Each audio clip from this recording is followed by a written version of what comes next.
మంత్రివర్యులు సీతక్క గారికి నమస్కారాలండి.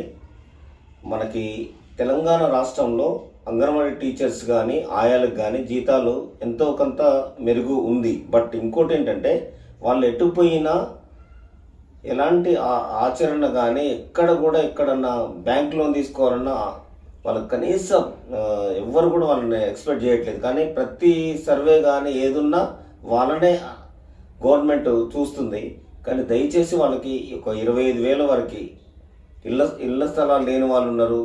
ఒకవేళ ఇదే కంటిన్యూషన్ చేసినప్పటికీ 100% ఇప్పుడు నెక్స్ట్ వచ్చే పథకంలో వీళ్ళకి ఇళ్ళ స్థలాలు ఫస్ట్ వీళ్ళకే ఇవ్వాలి. ఎందుకంటే వీళ్ళ వల్లనే గవర్నమెంట్లో ఉన్న సర్వే కానీ ఏదైనా తెలుస్తుంది. దయచేసి సీతక్క గారు దీన్ని చూసి దయచేసి ఐ రిక్వెస్టెడ్ ఛానల్ తరపున కానీ అందరి తరపున నేను ఒకటే అమ్మని మీతో మాట్లాడి